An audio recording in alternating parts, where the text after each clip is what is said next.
यह चित्रकूट है। यहाँ के कण-कण में भगवान श्री राम का वास है। भगवान ने वरदान दिया तो यहाँ की हर एक वनस्पति जड़ी बूटी में बदली। नानाजी देशमुख का 25 साल पहले जब चित्रकूट में आगमन हुआ तो उन्होंने यहाँ के वनवासी कल्चर को समझा और स्थापना कर दी आरोग्य धाम की। आरोग्य धाम यानी JRD टाटा इंस्टीट्यूट का वह प्रकल्प जहाँ केवल और केवल असाध्य रोगों का इलाज होता है। यह रसशाला है। इस रसशाला में आकर बाबा रामदेव के साथ ही तमाम बड़े बड़े व्यक्ति निहार चुके हैं, यहाँ की जड़ी बूटियों को देख चुके हैं कैसे बनती है जड़ी बूटी।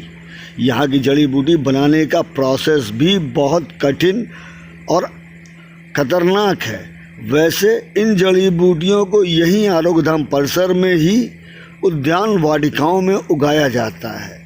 पूरी अगर वनौषधियों से भरी हुई उद्यानों को देखा जाए तो लगभग 1800 प्रकार की जड़ी बूटियाँ यहाँ पर उगाई जाती हैं। हर जड़ी बूटी को उगाने के समय उनकी तारीख, उनके पकने की तारीख, उनका गुण धर्म और उपयोग, किसकी टहनी उपयोग करी जाएगी, किसकी छाल उपयोग की जाएगी, किसकी पत्ती उपयोग की जाएगी और किसका अवयव किस रोग में कहाँ पर उपयोग किया जाएगा, इसकी पूरी जानकारी मिलती है।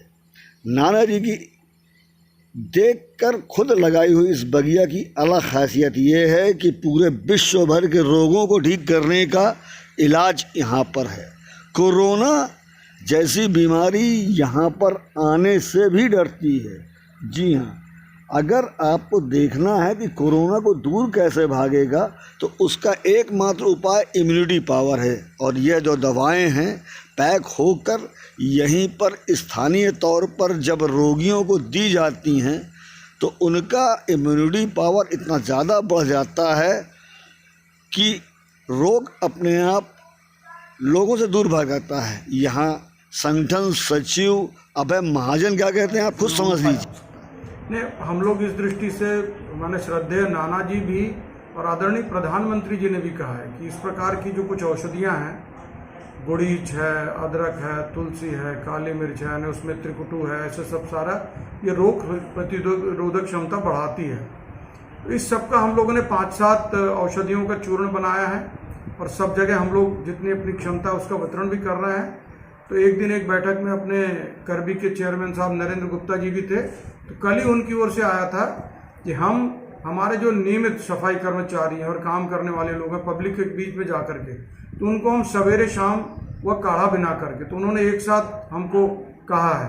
तो आज उनसे बातचीत होगी तो वो लेकर के जाएंगे। और वो कह रहे थे कि चौराहे में एक जगह पर हम काढ़ा बना करके सबको वितरित भी करेंगे और छोटी छोटी पुड़िया नॉमिनल शुल्क पर हम भी बिल्कुल कास्ट मूल्य माने जो लागत मूल्य है उसके ऊपर उसको तैयार करा रहे हैं। बिल्कुल 1 चुटकी डालिए, 2 कप पानी डालिए, उबाल लें तो 1 कप पानी पी लीजिए, सवेरे गुनगुना और शाम को गुनगुना। तो रोग प्रतिरोधक क्षमता हम लोग देख ही रहे हैं कि अपने यहाँ भारतीयों में भी ये जितने कोरोना पॉजिटिव आ रहे हैं 84% से अधिक, तो वो तुरंत ठीक हो रहा है। रोग प्रतिरोधक क्षमता माने बढ़ाने के लिए बहुत ज़रूरी है। तरुण लोग हैं जो 65 साल के ऊपर या 10 साल से नीचे के लोग हैं, तो उनके लिए भी, लेकिन अब घर परिवार के लोग जाते हैं तो यह काढ़ा लेने से उसके कारण रोग प्रतिरोधक क्षमता बढ़ती है।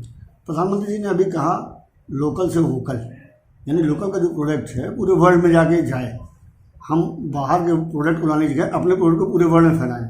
तो हमारा ये आरोग्य धाम पिछले 25 सालों से है और इसके प्रोडक्ट भी बहुत पावरफुल हैं। तो इसको हम ग्लोबल बनाने के लिए आगे कुछ प्रयास करेंगे क्या? नहीं, हम ये कह रहे हैं कि दीनदयाल शोध संस्थान है, तो हम इसमें आदरणीय रामदेव बाबा जी का बहुत बड़ी भूमिका है। तो हम लोग आरोग्य धाम के प्रोडक्ट वर्ल्ड वाइड उसको फैलाव नहीं करेंगे, लेकिन जो हमारी भारतीय ये जड़ी वनौषधियाँ हैं उनको ठीक ढंग से करके, तो अब वो चित्रकूट की दुनिया भर में क्यों जाए या भारत में भी क्यों जाए। चित्रकूट की सतना आसपास के 2-4-6 जिलों में जाए, ऐसे छतरपुर की है कि वहाँ आसपास के जिलों में जाए, नॉर्थ ईस्ट में बहुत ज़्यादा वनौषधियाँ वन है, वहाँ की आसपास जाए। तो माने जो अपने इस स्वदेशी के बहुत बड़े चिंतक थे माननीय दत्तोपंत ठेंगड़ी जी, उनका कहना था स्वदेशी को माने विदेशी को स्वदेशानुकूल और स्वदेशी को युगानुकूल। तो हमारी जो भारतीय जीवन पद्धति है, अब धीरे धीरे सब लोग कह रहे हैं कि जो शाकाहारी हैं उनमें कोरोना का संक्रमण कम हो रहा है। प्रकृति के साथ जीने वाले, हमारे वनों में रहने वाले वनवासी, ग्रामवासी, उनके ऊपर भी इसका इफेक्ट बहुत कम हो रहा है। तो अब यह जो जीवन पद्धति है, तो इसको बारे में बताना पड़ेगा। अभी अगले महीने में अंतर्राष्ट्रीय योग दिवस है, बड़े बड़े कार्यक्रम होते हैं। अब हमारे भारत के योग को हमारे प्रधानमंत्री जी के नेतृत्व के कारण दुनिया भर में उसको मान्यता मिली। 21 जून को अंतर्राष्ट्रीय योग दिवस का कार्यक्रम होता है। तो अब हम लोग उसके भी प्रचार, अपने यहाँ चित्रकूट में कई सारे सेंटर हैं जो नियमित योग करते हैं, 75-80 साल के लेकर के 10-12 साल तक के। ये योग भी कॉमन व्यक्ति तक, यह रोग प्रतिरोधक क्षमता, हमारा रेजिस्टेंस पावर बढ़ाने के लिए बहुत उपयोगी है। इन सब विधियों का श्रद्धेय नाना जी हमारे यहाँ के चिंतक विचारक करते रहें। इस बात को हम और ज़्यादा प्रचार प्रसार करने का हमारा अभियान है। धन्यवाद। तो ये थे श्री अभय महाजन जी, संगठन सचिव दीनदयाल शोध संस्थान। इनका कहना है कि प्रधानमंत्री जी ने कहा लोकल टू वोकल, लेकिन लोकल का मतलब एक एरिया वाइज है कि हर जिले का, जो हमारे योगी जी का था कि 1 डिस्ट्रिक्ट 1 प्रोडक्ट। तो हमारे अभय जी का कहना है कि अगर हमारा प्रोडक्ट है 4-6 जिलों में रहेगा, तो आगे आने वाले जो 4-6 जिले हैं उनका प्रोडक्ट उधर रहेगा। एक्स्ट्रा कुछ प्रोडक्ट हमारे पास है जो उनके पास नहीं, तो हम उनके पास बेच सकते हैं। ये भी कंसेप्ट बहुत बड़े कंसेप्ट है और इसको पूरे देश को मानना चाहिए। मैं संदीप बिशारिया, चित्रकूट।